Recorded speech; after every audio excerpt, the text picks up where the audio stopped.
Zvachim Daf Lamed Dalet.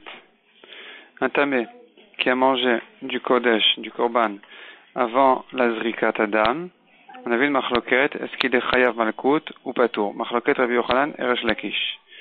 Mais la Gemara dit que dans un cas où c'est la viande du Korban qui était tamé, il n'y a pas de machloket entre Rabbi Yochanan et Resh Lakish. Soit, mais là-dessus il y a une machloket dans la Gemara, est-ce que tout le monde sera d'accord qu'il est Chayav si un Tahor a mangé de la viande tamée, ou bien au contraire tout le monde sera d'accord qu'il est Patour. Ensuite, la Gemara ramène le cas d'un homme qui aurait sacrifié une bête pakshera, une bête méa. La Gemara dit là-dessus que selon tout le monde, malgré que c'était assour, il n'est pas chayav, c'est pas un issour lave sur lequel on est chayav malkout, mais c'est un issour assez, c'est une mitzvah assez qu'il aurait transgressé, donc il est pas tour de malkout. Mais s'il a, donc finalement il n'y a pas de marloquette là-dessus.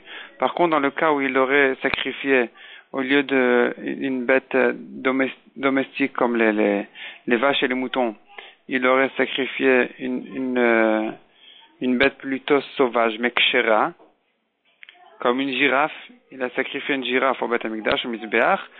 Il y a une marloquette, est-ce que c'est permis ou interdit? Selon Resh Lakish, c'est permis, mais la Gemara reste en objection sur Resh Lakish. Troisième sujet, un homme pasoul qui a reçu le sang du Korban, on ne considère pas le sang qui est resté dans le cou de la bête comme des restes de sang qui ne sont pas aptes à être jetés sur les misbéach, mais peut venir un Kohen Kasher recevoir le sang qui reste là-bas pour le jeter sur les misbéach correctement.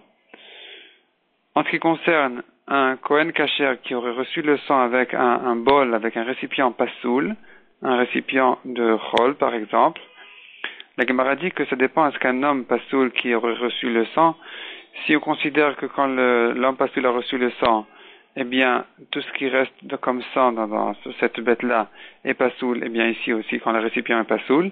Mais si on considère que l'homme pasoul qui aurait reçu le sang n'a pas été possède ce qui est resté comme sang dans la bête, ici aussi, ce qui est resté comme sang dans la bête est kasher à être reçu dans un récipient kasher. Quel est le din, dit la Gemara, si il a reçu le sang dans 4 récipients? Alors, s'il a fait une matana sur le misbéach, donc il a mis sur le misbéach, il s'agit par exemple du korban khatat. Il faut mettre les 4 granos du misbéach.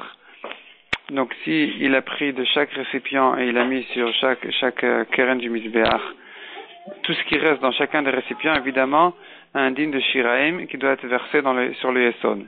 Mais s'il n'a utilisé qu'un seul récipient, qu'un seul bol, et il n'a mis que de lui toutes les matanotes qu'il fallait sur les misbéach, et donc il lui reste maintenant 3 récipients pleins de sang qui n'ont pas été utilisés du tout, est-ce qu'ils ont un din de shiraim qu'il faut être versé sur le yesod, ou bien un din de reste de sang qui n'a pas été utilisé pour le korban du tout, et donc il doit aller non pas au yesod, mais il doit être versé sur le sol de la Zara et ça sort du Beth Amikdash.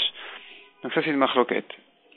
Ensuite, dernier sujet, on a vu dans la Mishnah un Kohen qui a reçu le sang qui a donné à un pasoul, qui a transmis le sang dans son récipient à un pasoul, ou bien qui a fait passer de sa main droite à sa main gauche, et même si il a transvasé le sang d'un kli kadosh à un kli chol, dans tous ces cas-là, il doit ramener le sang au kasher, ou à la main kshera, ou dans le récipient kasher, et ensuite faire la zrikadam comme il faut, et c'est kasher. La Gemara explique quel est le chidouche dans chacun de ces 3 cas-là.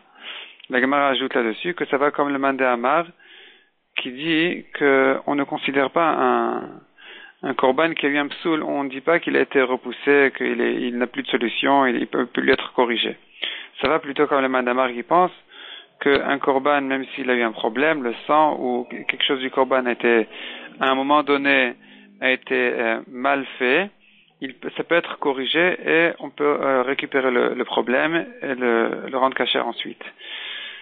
Selon Rav Ashi, par contre, il n'y a pas besoin de rentrer dans cette marloquette. Selon tout le monde, dans notre cas, la solution est valable, donc de faire passer le sang au kasher ou à la droite ou au kli kasher, puisque puisque dans un cas pareil, comme le nôtre, il n'y a pas de marloquette puisqu'il a une solution entre ses mains. Donc ça lui, il est capable de résoudre le problème. Et tant qu'on est capable de résoudre le problème, tant que le problème a une solution qui dépend de la personne, et donc il peut le faire, eh bien, cette solution est valable et on ne dit pas que le korban a été repoussé pas soul. Toutes les marloquettes ne concernent qu'un cas où ça dépend pas de lui, ça dépend de quelqu'un d'autre et il ne sait pas si vraiment il arrivera à résoudre le problème.